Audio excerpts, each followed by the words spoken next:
Okay, so I have like tons of friends who have $100, $7, maybe $500 in their account, and they have absolutely nothing else.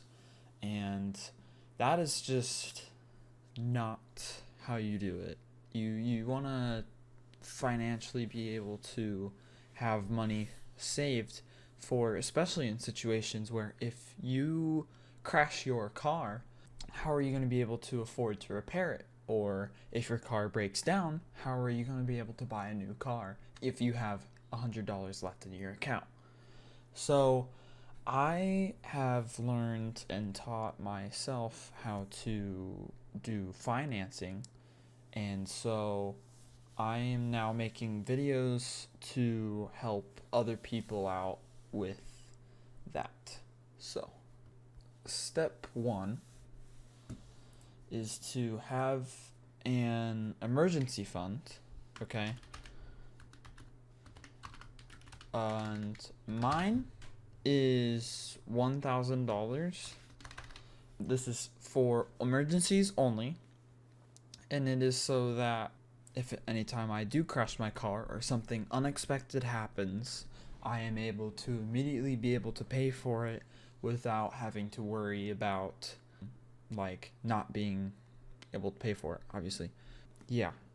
So you can have a cheaper emergency fund. You just set $1,000 on the side. You can never take any money out of it unless it is specifically an emergency.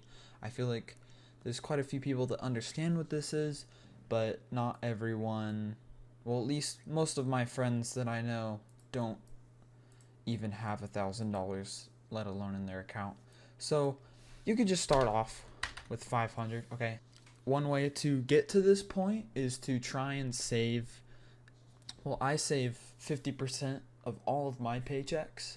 I work at Chick-fil-A and I do a bunch of other stuff on the side, but considering most people probably just work a retail job, working minimum wage or barely above minimum wage, you want to be able to at least save half of your paychecks and put this towards an emergency fund. And then after that, you want to be preparing for things in the future, like bills. Okay, so for me, I have gas, which I usually will have to pay about. I used to have to pay. Yeah, I have to usually pay about $35 now because gas is going up. My car only takes 12 gallons, so if you go to calculator, and I think the most, if there's like 4 weeks and a month, and let's say I get gas once every week, which is probably the most I would ever have to refill because I don't drive too much. But if I did drive a lot, it would be about 140. Let's probably just put 150. So let's say I'm gonna save 150 for gas every month, and then I also have food. Now, a lot of people will go out with their friends all the time throughout the month, and they will constantly be spending all of that cash money on food. And so all of your money in your bank account disappears very quickly. Now, I will either just not hang out with my friends to save gas and to save money from fast food, or if I go there, I just won't buy any food, or I'll get like one small thing if I'm hungry. Otherwise, since my mom pays for all of the groceries I have at home, I just eat food at home because I don't have to pay for it. Save money. So we also have food. So I save $50 a month.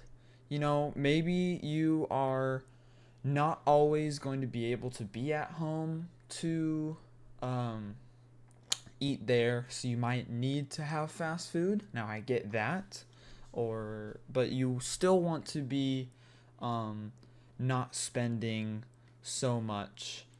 Now you would want to work more so that one, you can have more money that you're not saving to put towards those activities.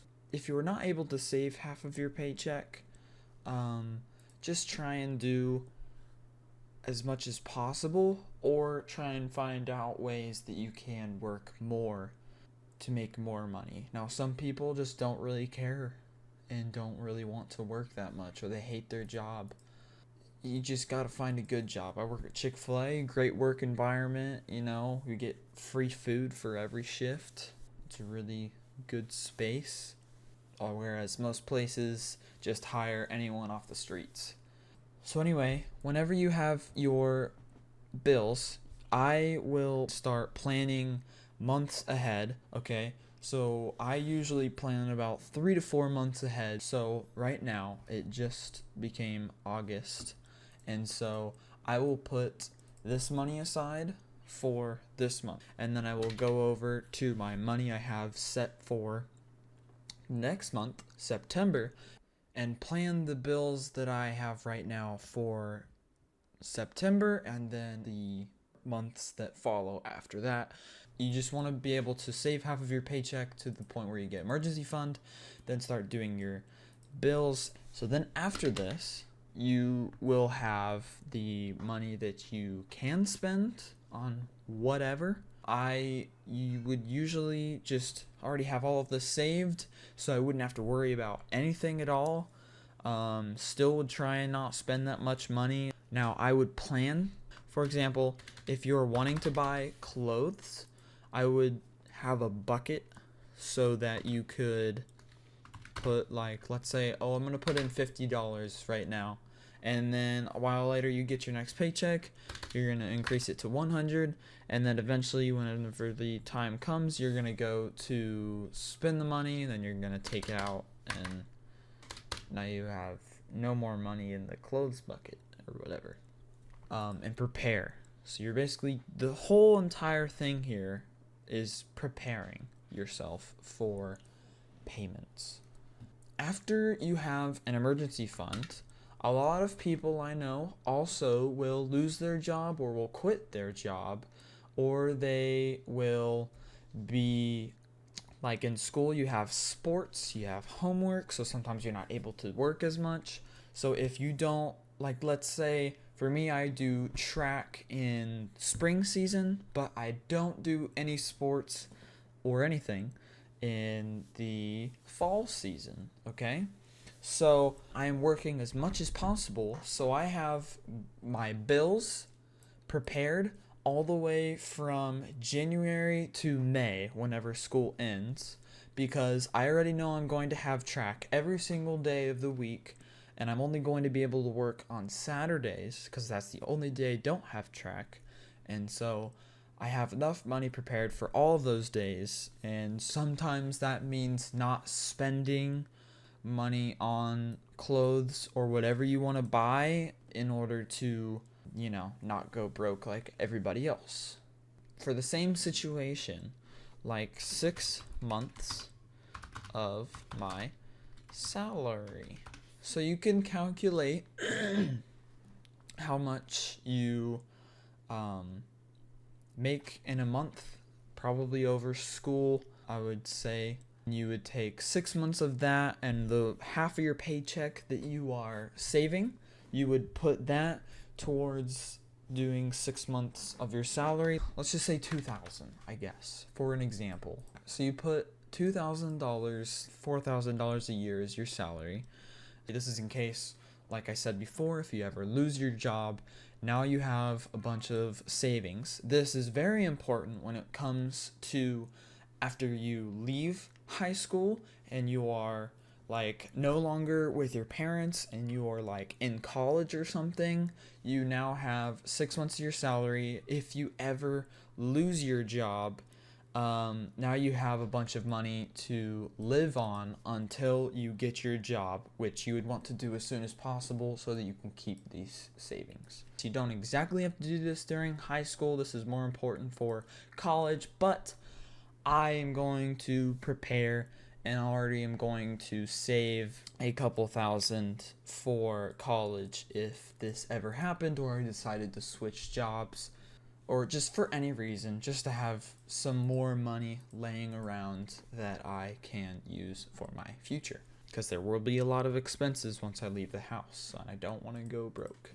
Another thing is, most of the cars that we have been given to by our parents are very bad, and they are just about to break down pretty soon.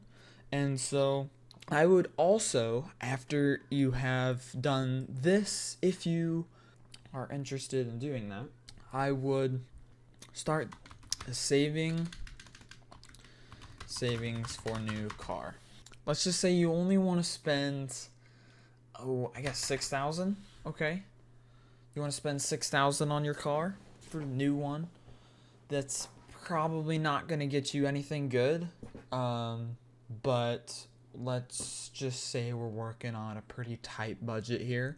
This is just a starting point for you. Now, some people just can't work as much. Like I said, homework, school, I don't know, just life gets in the way sometimes, but the goal is to keep working, okay?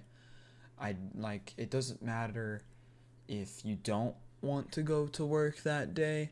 You need to have a good attitude, and you need to make yourself have a good attitude about it, or just try and find a better job. Now, one thing though is that you don't want to be switching between jobs all the time, because jobs, once you graduate and get into college, will look at that and might see that as you will not stay with them very long, as you are not a very loyal employee. Those employees that will stay there at their one job for a very long time usually will have an easier way of getting around, because they know that they will. So like if I worked somewhere for 5 years and then I'm applying somewhere, like they know that I'm going to stay with them for a long time, and so they probably will want to hire you better or hire you more. So that is also a good thing about jobs, by the way. Anyway, you could also maybe do some money for investing. The parents could probably help you out with doing that, since you have to be 18 to do it. Maybe have them put your money into the stocks, or investing in property like land, stuff like that. There's lots of stuff. Like you could take a loan for a rental house and have people rent it out, and then once you make all the money back, live in the house. That is just something that you can do. Not everyone can afford that, but I have already been preparing for stuff like this for over about 2 years. So I just started a lot earlier than most people. I was 14, just decided I don't want to be like everybody else, and here we are. So follow this guide. Emergency fund, half of your income saved if possible. Save 6 months of your salary. Have a saving for your new car. Save for college expenses. That's another thing you can do. Save for your bills like gas, food, car insurance, whatever it may be in the future. And then you can also have stuff for clothes or video games or something. But you never want to go into any of these funds and take money out. If you're going to buy a piece of clothing and you don't have any money for clothing, then you are going to have to take it out of food or gas, okay? You do not want to take it out of these funds, because that is going against the point of saving. So you don't want to do that. Okay, thank you if you have watched this whole video, but I just wanted to help out my friends and other teenagers who are wanting to, or who don't even really know about that this is very beneficial and can be very beneficial for you in your future after you graduate. And especially just financing is just overall a good thing. There's nothing that can go wrong with doing this except for good. So it's a very good idea. If you have any questions about any of this stuff that I covered, like just probably I'm gonna post this on YouTube. So message in the comments. I'm doing this on Instagram. So DM me on Instagram. I can help you out with whatever. So yeah, thank you, and goodbye.